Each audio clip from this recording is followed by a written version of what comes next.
meeting of the Pleasant Grove City Council as our work session this evening on September 18, 2018. We welcome everyone that's here with us today and those who will be presenting with us. So we appreciate staff being here. And we'll be missing Todd Williams this evening. He's detained in Hawaii, of all places. So anyway, we'll move on to our first item this evening. And we're going Scott, to you want to? Second, if they want to, we're still working on their audio visual. Okay. And I don't know if they want to talk introductory, anything, introduce themselves while we're getting it set up. And so my name is Bryn Mortensen. I am representing the Salt Lake Chamber, which is a little deceiving because we're Capital City by name, but we're actually the state's chamber organization. All local chambers run up through us. We have businesses in all 29 counties and represent over 8,000 businesses. And so I can just get started without it and we can get caught up. Yeah, go ahead. So what happened is about a year and a half ago, we had businesses coming to us saying that their employees were having a hard time either moving up in the housing market or getting into the housing market. And this is not just a discussion on affordable housing or rentals or new or existing. This is housing across the board. And so we commissioned a study through Natalie Gochner, who is our chief economist and also runs the KEMC Gardner Policy Institute, the state's largest policy institute. And we did a deep dive into housing. And it looks back a generation, which is considered 26 years, our current housing generation, and then a generation to come.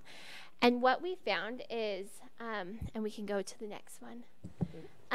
What we found is that for the first time in 40 years, we have more households, so that's either families or a group of roommates, than available housing units. And this deficit, this gap, is about 54,000 units short. And so, do you want me to point to you? Is that best? Yeah. Okay. Or just say next. Next, okay. And so what we found is that Utah is also fourth in the nation on housing price index increase. So a home in 1991 across the Wasatch Front was about $125,000. Currently, at the U.S. average, that same home would cost $184,000. But with Utah's price increase, that same home now costs $347,000. Next. And so there were two numbers in the report. This is the lower, more conservative number. There's a $1.3 million number, but in the next generation, an average home across the Wasatch Front will be over $700,000. In Nebo School District, which I know is a little south of you, but a first-year teacher can afford 1% of all housing market, and after teaching for 10 years, they can afford 16%. And so what we're concerned is that we're pricing out people that we need and want in our communities, our school teachers, our nurses, our firefighters, our policemen. And so what the report told us, next slide, is that there's 5 issues or 5 components that are driving up housing market. One is this housing shortage. Second is construction and labor costs. We have the least amount of construction workers in our state's history, and we have 3,500 construction workers just going to the airport every day. We're having to recruit out of state just for that one project. Third is local zoning ordinances and NIMBYism, the not in my backyard mentality. Never. Cameron Deal, we were working with the League of Cities and Towns, and he says that the local government and business communities are ahead of the issue, and that we're having to get the public up to speed so that you as elected officials can govern and zone and do the things that you need to do without fear of referendum or pushback from your citizenry. Fourth is land cost and topography.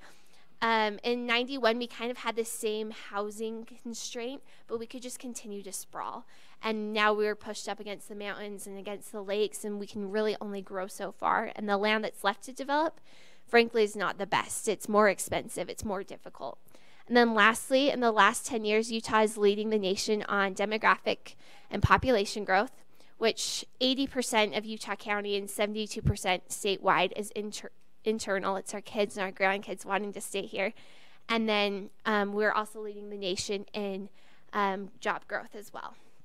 Go ahead. So what we've done, next, is we have launched the Housing Gap Coalition, which is comprised of business leaders. We're chaired by Steve Starks, president of Utah Jazz, and Larry H. Miller, sports and entertainment, and Clint Betts, executive director of Silicon Slopes.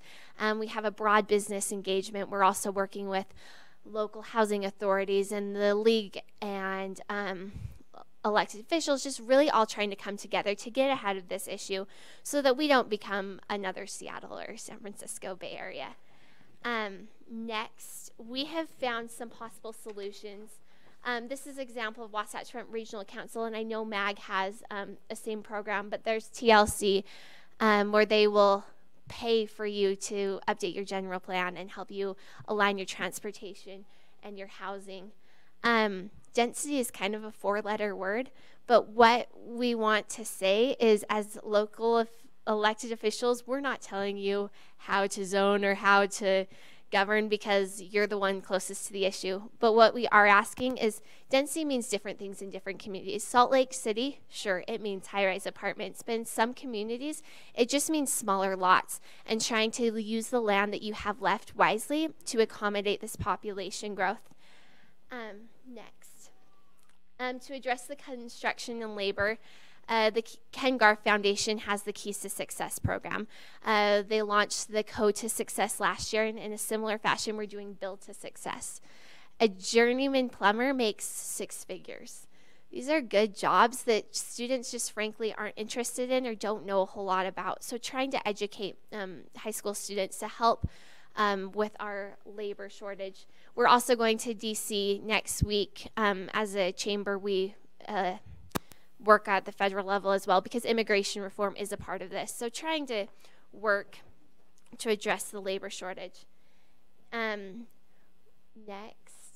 is, here is good. So we are launching a public awareness campaign. So we've partnered with Y2 Analytics, so I don't know if you have used them, many cities have, as well as the League and the Association of Counties, and did a deep dive into public sentiment, kind of what it is that your citizenry is feeling. And what we found is that it's not necessarily that an apartment's going next to them. Yes, that's a problem, but it's the feeling of growth. They feel it on I-15, they feel it in the grocery store, they feel it when they try to get a camping site and you have to call 6 months ahead.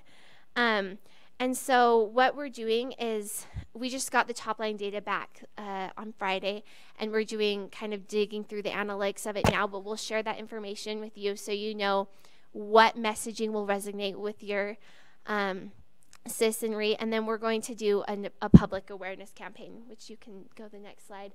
It'll be social media, it'll be all different forms to try to educate the general public on this housing shortage that they don't know exists, and that's why their housing prices are going up, and that they can help be a part of the solution if they're okay with smaller lots and different things. Go ahead and go to the next slide.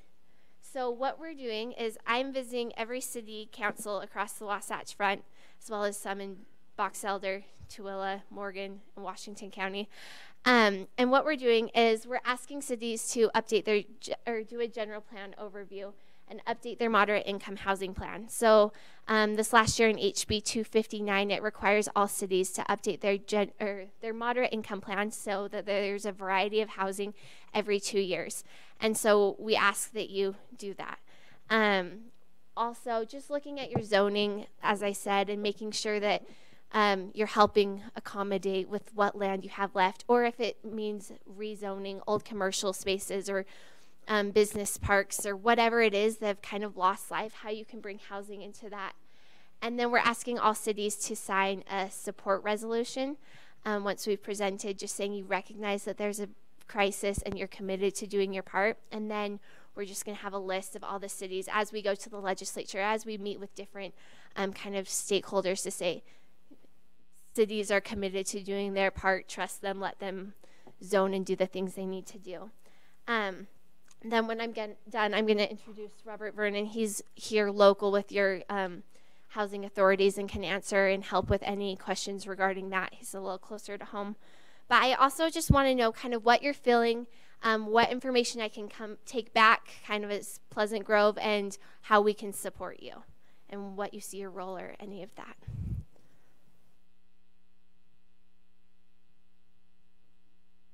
Well, I think Daniel's already working on that plan. Am I correct? Yeah, so we're working on the general plan update, and along the lines with that would be tackling the housing issues as part of it. So I think we're in the middle of that right now, so we don't have anything finalized as far as that's concerned. But Great. But we've had a lot of discussions as a city as far as density and what that means, what our residents expect, and what's viable. And I think our council's really close to our residents on that, and they can probably give you ideas of how our residents feel about that. Yeah, I'm in 100% agreement with everything that you said.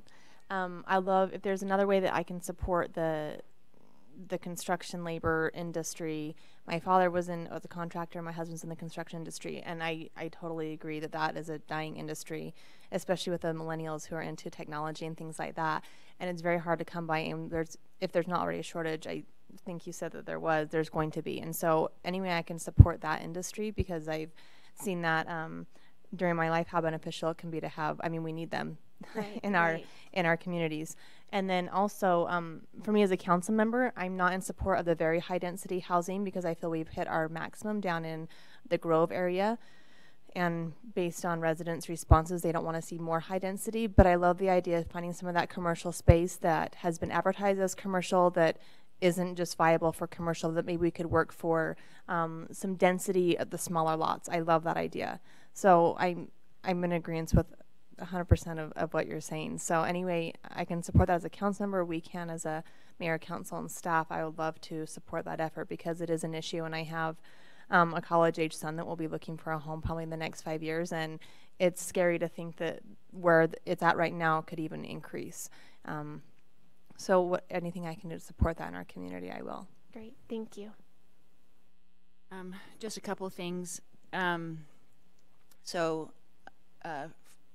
4 years I was on the Planning Commission, and then 4 years as a council member. And there's been a lot of, so that you understand Pleasant Grove a little bit, shed a little bit of light. We're 9 miles square, and right now we have very little land left. Most of it is infill, but we're at 30%. We're over 30% in our high density. Wonderful. So we really feel like we've done a good job of watching that and making sure that we have it. It's available. It is high priced. Average price is probably about $1,000 for a small two-bedroom. We have in our town, and I don't know how this conversation goes, but we have 3 trailer parks.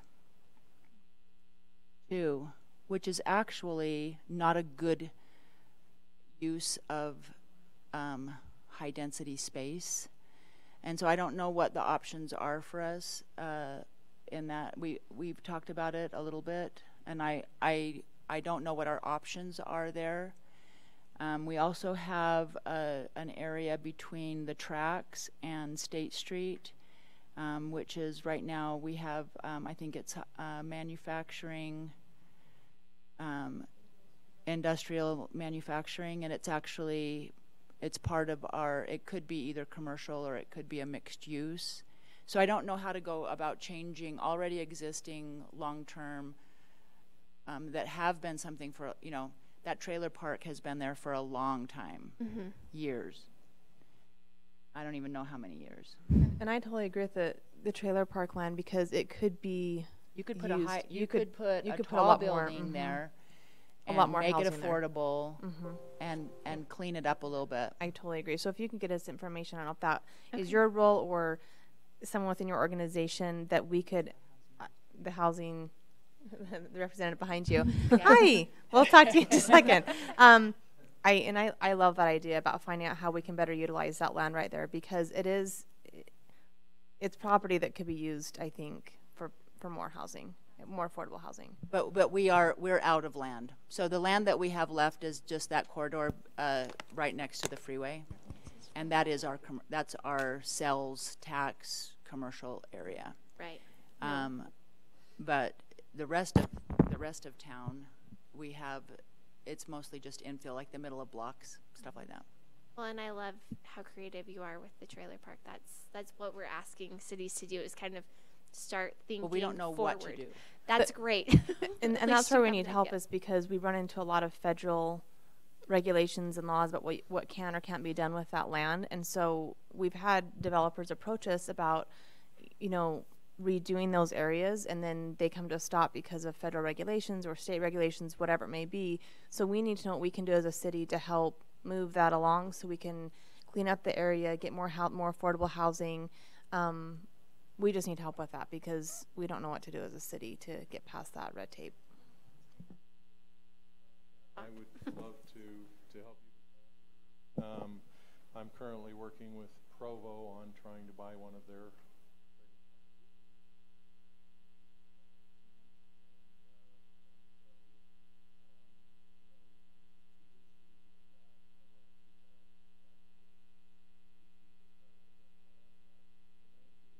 our price of land.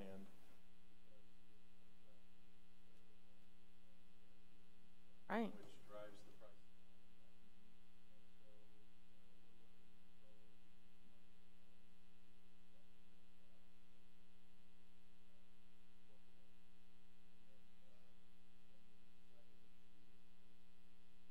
I understand. So you're saying that there would be some incentive money from what source? From the city. Okay, so okay. Well, we'd have to set up the We'd RDA have to set to it do up, that. and we currently don't have an RDA in that area. I mean, there's other things that we can work with.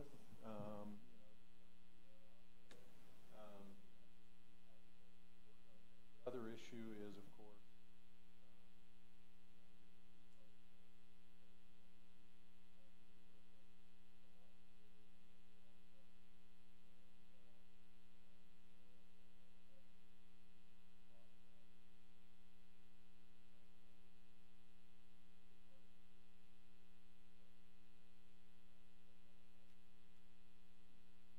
and I actually run the Provo City Housing Authority, but we have an interlocal agreement with Utah County, so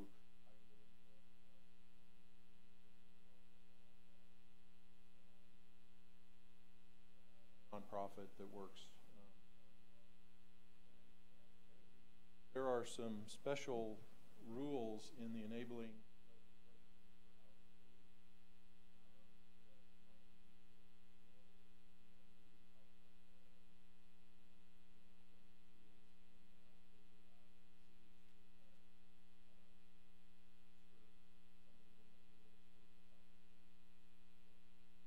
What's the next step with you?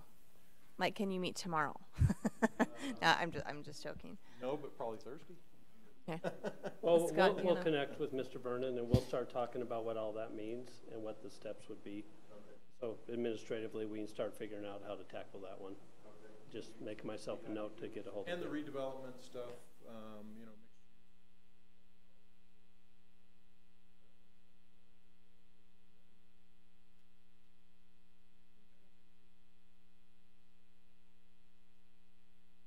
This is great information. Thank you. Thank you very much. The other thing I just thought about is another thing that we would do is if you have blighted property, houses that you're really wanting to fix up, if we can partner on that, figure out how to buy those, I can get grant money to fix them up and put them in the community land trust we're starting up, and then sell those, put them back. Can I get on your tax personal roll. cell number? Just get our contact. It's This is in awesome. it's in your red packet. Okay, got it. Thank you. Okay, thank you. We'll now move to our next item on our work session. We'll ask the Pleasant Grove Strawberry Days. All right, let me start again. Oh, okay. And it looks It's like okay. stuff, but You- it's Thank you. Kim, You you can need a go formal now. introduction. all, oh, okay. So you don't go anywhere without an introduction. I just thought I could get up and start talking. This is They like all know the- who I well, am, right? No, you need to be formally Got to announce the introduced. second runner-up and the first runner-up, and then Kim will be the. And queen increase, of the evening. and you need to increase the scholarships. And then we need to increase the scholarship. So It went from 1,000 to 15,000. No. So a little background as to where we're at. We have talked with the Miss Pleasant Grove pageant to discuss with them about becoming a separate entity from the city. So in the past, they really have done their own thing, but they have run all their financials through the city books. And so when it comes time to buying the float, when it comes time to providing the scholarships, and even the revenue that they take in on their tickets from the pageant event, all that money flows through the city. In the past, we have spent city funds-wise, so not counting the revenues, about $25,000 a year. So as we've sat down with Kim and talked about them becoming really their own entity, and they're getting things set up, and we have an agreement we're working on that really kind of outlines the nitty-gritty with all this stuff. But one of the things that we talked with Kim about was, right now we're paying $25,000. That's the number that we'd like to have in the contract. I think she would like a little bit more than $25,000, so I've asked her to come and to talk to you about that and what that means for them. So that's and there might be a couple other things that she wants to talk about, but that's the main part of it. And since they emailed us last week with a couple other changes in words, so we're not going to discuss the contract per se today. We still need to clean that up with them and then get that in front of you, but there is a financial component. But part of that is one of the things that they've asked for is automatic increases in annual financial contribution. So whatever we are contributing today, that each year there would be some sort of escalator in there, and I'll let her tackle that with you. But as we're talking financial considerations, I want you to know that that's one of the things that they sent. A lot of the other things are just, here's what we've been doing, and there's some things that as we've looked at, it's like, well, we've been doing this for the pageant, they've been doing that, and we want to make sure that in the contract we are still going to uphold our end. So all the things that we've done in the past, we're going to continue to still do. It's just that the money will now flow through them and not through us. So if there's additional things they want, either they can come back and ask the city for additional contribution, or they could work on sponsors or whatever they want to do. Because now, when the city is with them financially and people are looking at them, I think it's a little bit harder for them to get sponsors because they see the city as the sponsor. And so, but again, I'll let Kim kind of cover that. Did that set it up okay? Okay, I'm going to turn it over to you. I'll sit right here in case I'm needed, but I'll let Kim explain what she has going on. Becky, like they were and have a PowerPoint. I have a friend who's working with me on the committee, and she sends me Google Docs, and I text her back and I said, I don't even know what this is. And I should know that, but I don't. So it's all going to come just passionately. So there's two numbers I want you to know, 15,000 and 6,600. So in the past, our floats have cost about $10,000, right? But over the last couple of years, the cost of the floats have gone up. And last year we went out and did requests for proposals, and we hit 4 people. 2 declined to quote because they wouldn't even look at it for $10,000. Another person said, well, I'll do it for 15, but I need a committee to help me put it together. And then the other guy wanted to win our business back because we fired him 3 years ago. So he did a $15,000 float, we thought, for $10,000. The float wasn't ready for the first 2 parades, and then it collapsed before the last parade, so we threw the girls in a truck. So I think he's kind of off the table as far as doing business with him. So we can't get a float now for less than $15,000. So the money that's been spent in the past has covered that $10,000 float. We need more because of the float. We've got a couple of other ideas, and we'll probably talk more to Scott and Tina about this as we go through the contract. The other number is 6,600. That is scholarship number. That's what we've given out in scholarships the last several years. So you add those 2 numbers up, and we're at 21,600, which leaves us with 3,600, 3,400. I don't know. I don't do math. Thank you. 3,400 to produce a pageant, and that's not a lot of money. Now we can anticipate that we'll get somewhere between 2,000 and 4,000 in ticket sales to add to that, but that's a very fluid number. Sometimes, like last year, we sold it out. The whole place was packed and we had people lined up. A couple years before that, we barely filled half the auditorium. So that's a fluid number that we can't count on, although we could probably realistically say we'll get 2,000 to 2,500 at least every year. So, like Scott said, you guys have offered 25. We're asking for a little bit more. And I'm going to tell you a couple things about the pageant and why I feel like this is important and why I feel like the increase is necessary. Short list. The royalty has not only served at city events and Strawberry Days, but they volunteered at several schools throughout the city, assisted with the Fraternal Order of the Eagles. They're doing work with the Odd Fellows group. We do their Halloween thing. Work at the library. They speak at different professional and religious groups, and they continue to work on their personal platforms at the same time. To date, this royalty was crowned in March, and between the royalty, they've given over 400, and that's a conservative number, in service hours just to our community. I have the calendars I can show you if you really want to know everything, but that doesn't include the committee hours that were given from January through March, and then consistently since then trying to get ready for next year. From January through March, our committee, all members involved, gave over 600 hours of community service. So I think it's really important that we continue this legacy and we put these girls to work. What we want to accomplish going forward is I want to increase scholarship amounts. Right now, our queen gets $3,000. That will pay for one semester at UVU.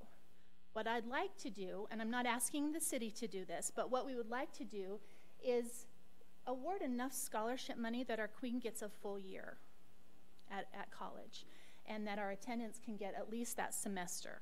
Right now we're at 3,000, 1,500, 1,250, and 700. So we want to increase those scholarships. Again, I'm not asking for the city to do that, but that's our goal. We also want to increase the recognition in the community.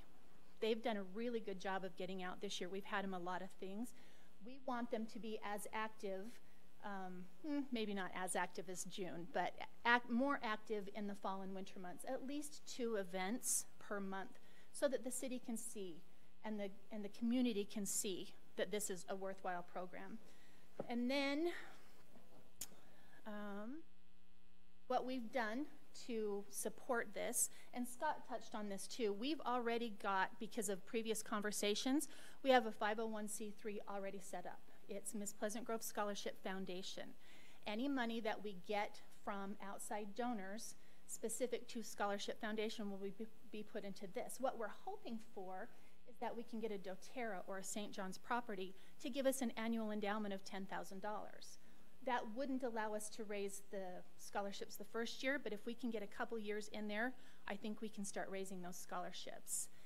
If we can't get that, obviously the $6,600 from the city would immediately go into that and used only for scholarship, and we'll keep trying. The rest of the money will go into what we have, a 501. It's also a not-for-profit. It's already set up, and it's Miss Pleasant Grove Pageant Operations. That's where the majority of the money coming from the city will go, to produce the pageant, to support the girls throughout the year, to pay for those costs involved in all of it. So that's kind of where we're going.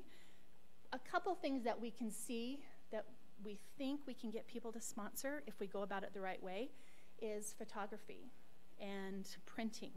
You get somebody to put a coupon on the back of a ticket that said, bring your ticket in. We bet we could probably get them to sponsor the tickets.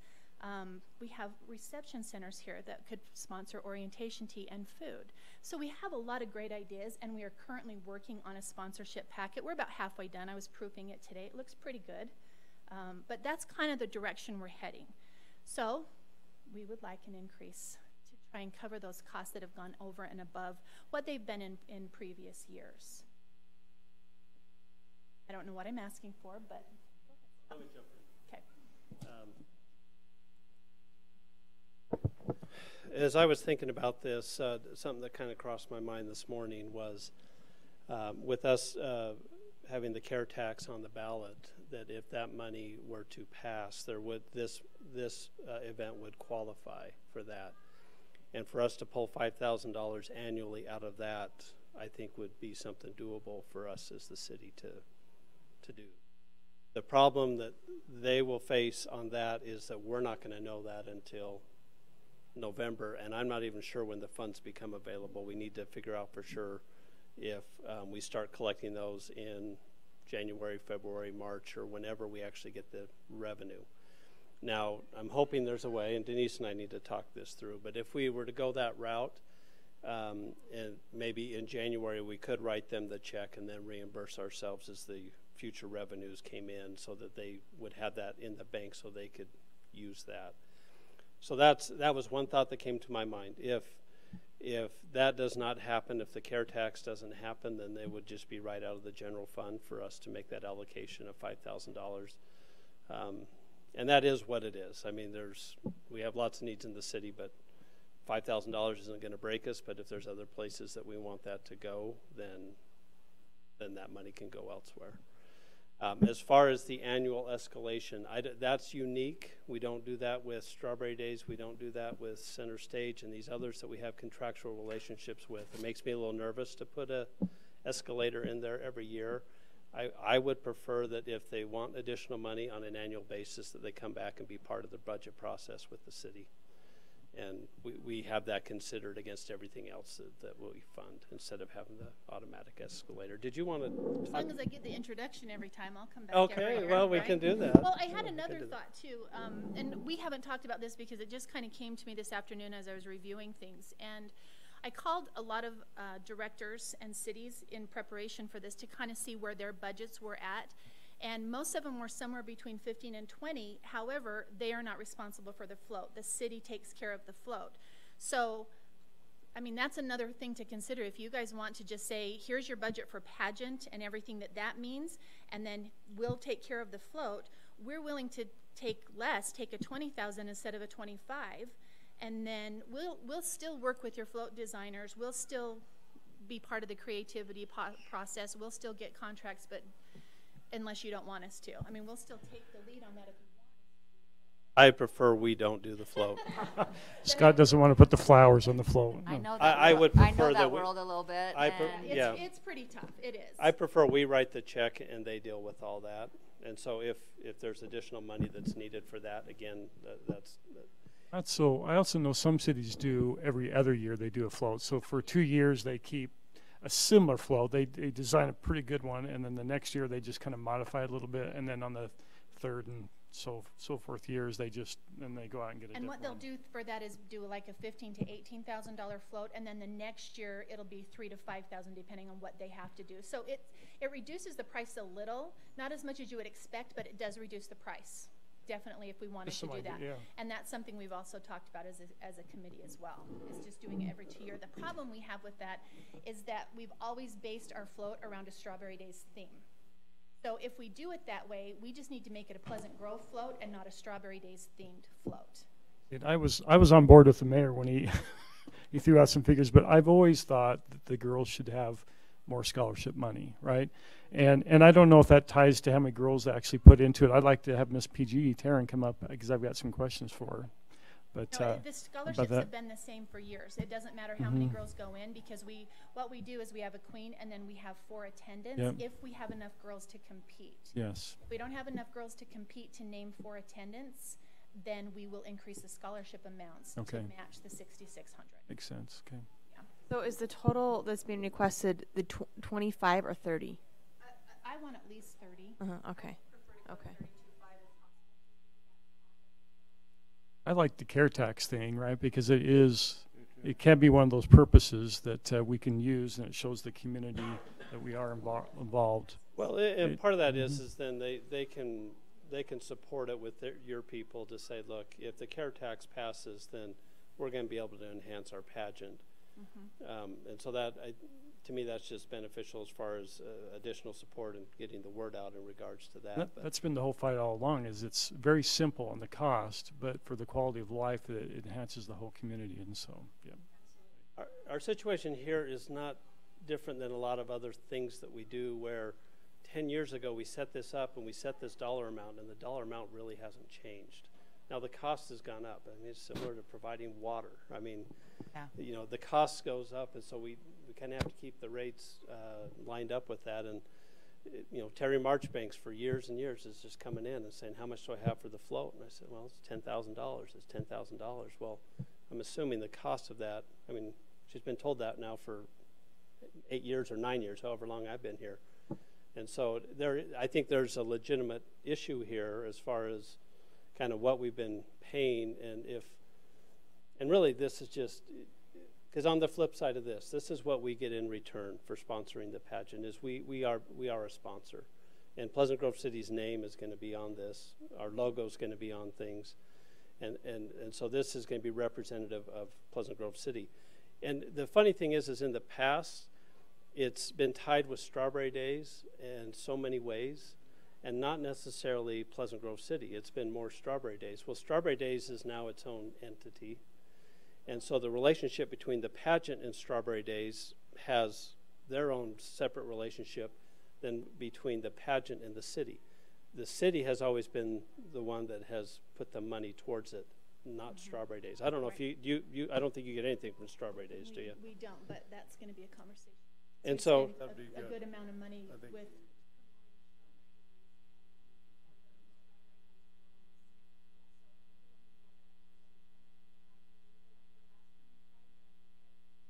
And so, and again, so we're defining relationships here that have been together for years but haven't really been defined. And we defined it with Strawberry Days, 18 months ago, and now we're defining it with the pageant. And so there are things in there that we're still trying to figure out, well, whose is whose and whose is what. And we're going to get there, but there are some loose ends that we're still trying to figure out. It was kind of embarrassing to read on Instagram, Miss PG post that their float burned up or the engine froze. Yeah, it was, yeah. So. And kind of dangerous for the girls, right? Yes. To be on a float that starts smoking How many parades do you do after Strawberry Days? all but 2.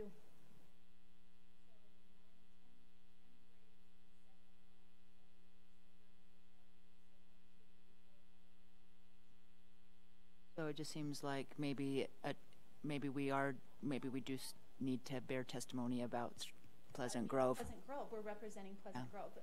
And that's kind of been my argument all along, is by the time we get into these other cities to promote Strawberry Days is over. It's over. It's over. So maybe we represent Pleasant Grove and we do a 2-year float and we save a little bit of money there. And I'm not opposed to that. And we've talked about that as a committee, is making it.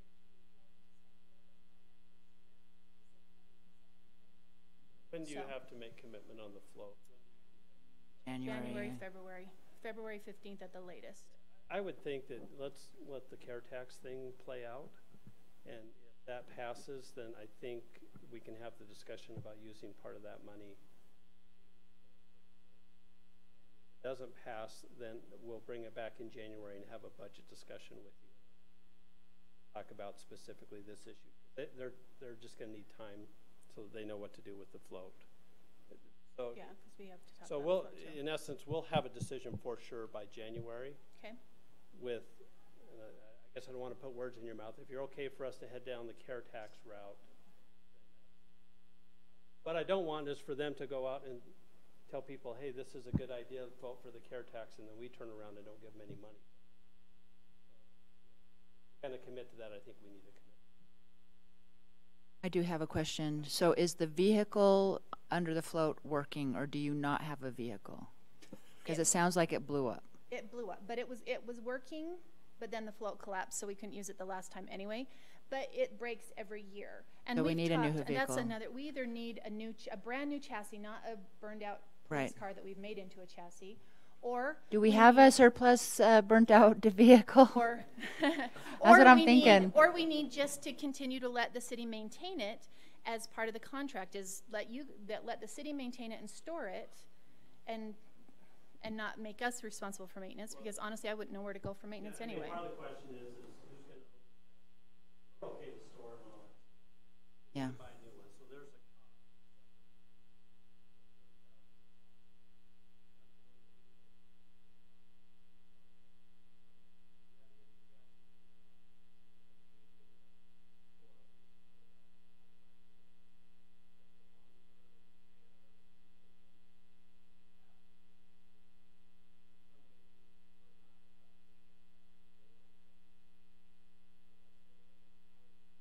Which increased costs. Which is a cost.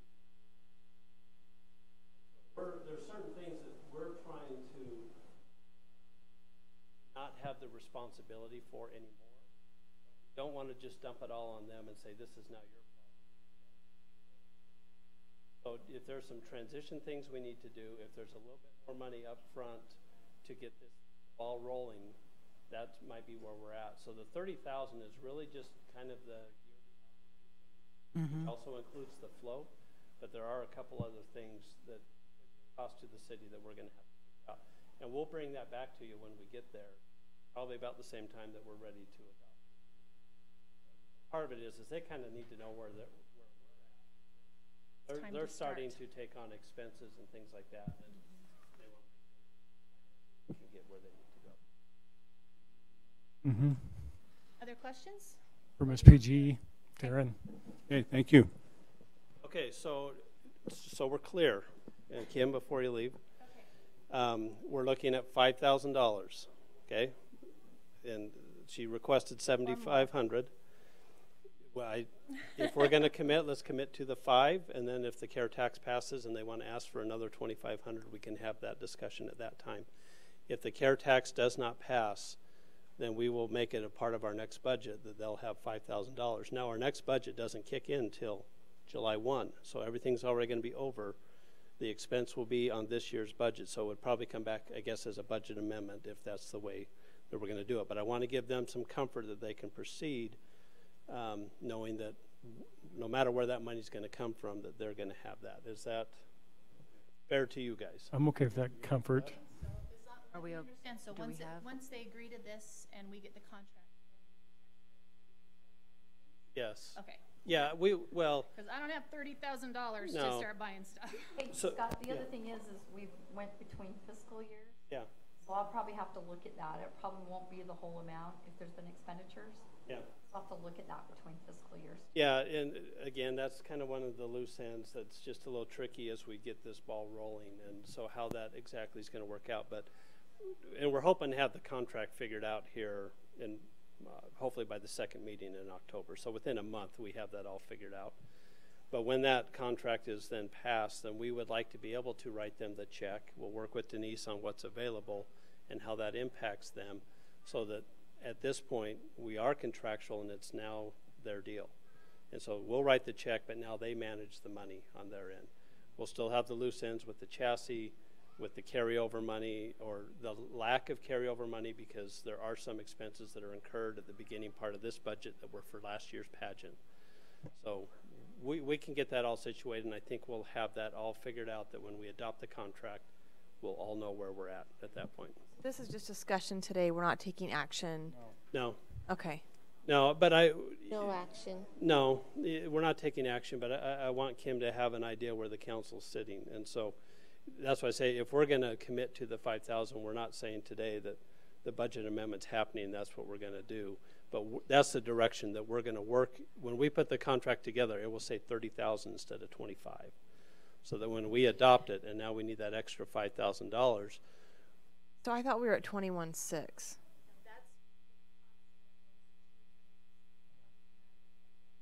But we've been giving you 25.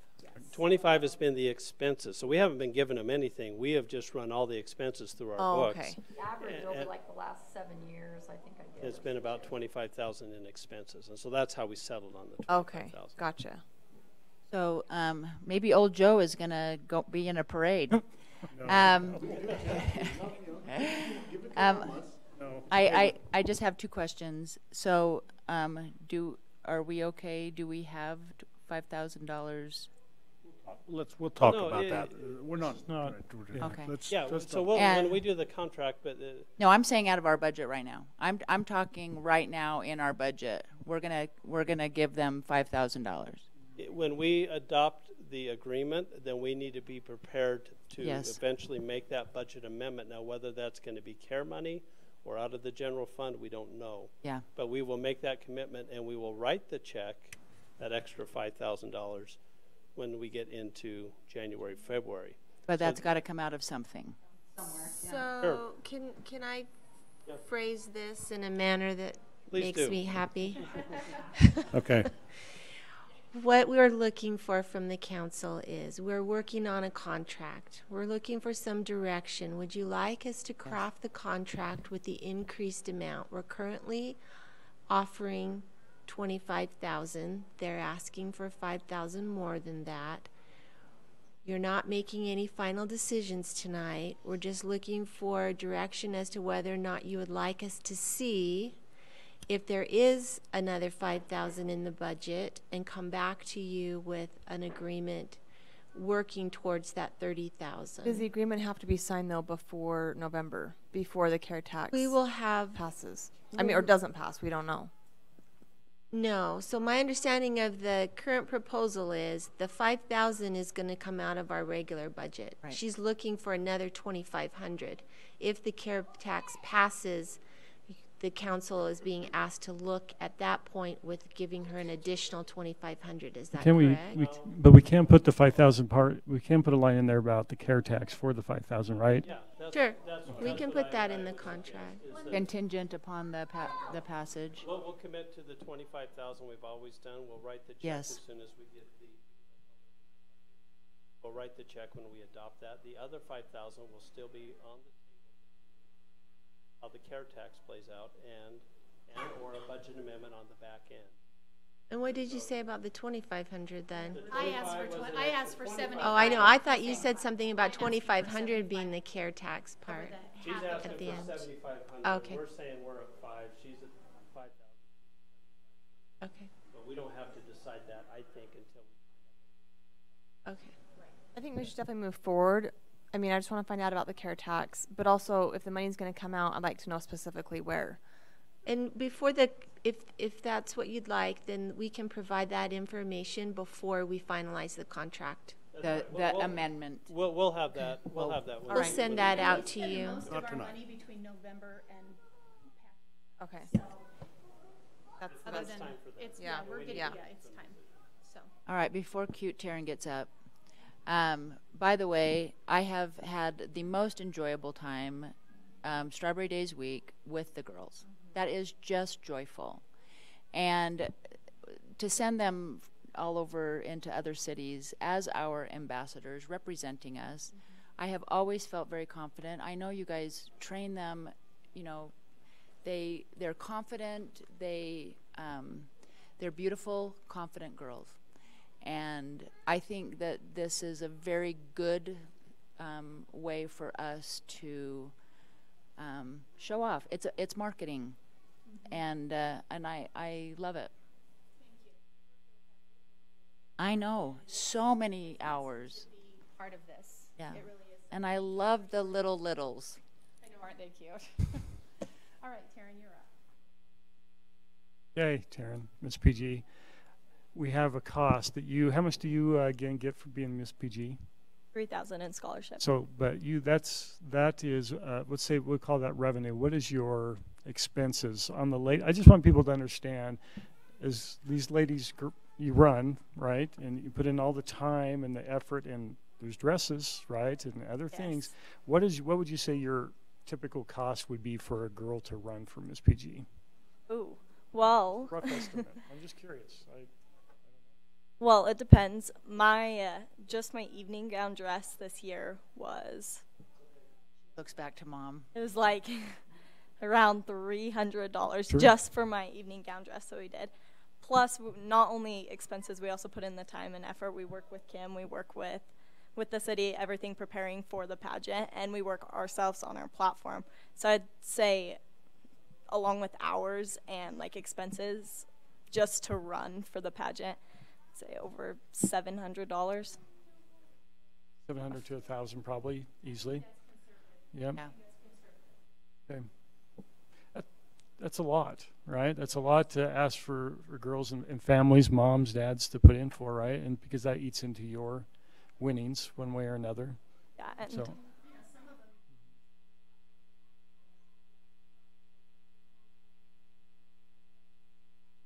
And I love the idea of a full year scholarship. I think that's well deserved and well earned. Yeah. And And I like that another idea. thing we have that isn't a huge deal, but we also do get our own wardrobe, which comes just out of our own pocket, along with like donations from like parents that will decide to get one outfit for the whole royalty, but like that comes just from us. So there's that as well. I just want people to have an idea of what the backside costs. You're awesome. Okay, Thanks for thank all you. you do, Taryn. Thank you Hey, for coming this evening. Jackson's farewell's coming up. We'd love to see you there. You have his number, right? Matchmaking from the. Hey, she was nice up and took my son on a date for Strawberry Days, the rodeo. It was so awesome. That made his night. It made his Strawberry Days, so thank you. What else So, you have? and I just want to say thank you to Kim. Yes. She's the front person that we're dealing with, and she's been great to work with. We've had a good relationship as we've talked through it, because there's some hard things here that we have to figure out, and there's money on the table. But I appreciate her approach and the way that she's been through the process. So thank you. And Kim, you've stepped right in, and you know, with Terry being gone and Betty, you've continued to help. And we appreciate all of you guys because Hours and hours. it's volunteer. Good. We're glad. Okay, we'll I adjourn. just want to talk about our meeting real quick. We only have 2 items. One will be the appointment of John Park and Jay Fugel for the Fox Hollow Board, and the other one is the appointment of our new treasurer, Mike Gorley. And Mike is here. You're going to get to be introduced to Mike. So he has a mayoral appointment with advice and consent of the council. We'll have him introduce himself, and we're excited to get him going. But that's all we have. We do need to do a quick executive session on a personnel matter as well. But that's all we have. And then when we get into the meeting, if I'll take a minute and talk about our October, which is a little busy because of the care tax, but I'll do that then. So Okay. Thank you. If you have anything else for the work session, I would like to entertain a motion to adjourn. So moved. Second. I have a second. All in favor, say aye. We'll be adjourned for the next 10 minutes here. Come back just We may after deliberate 6. about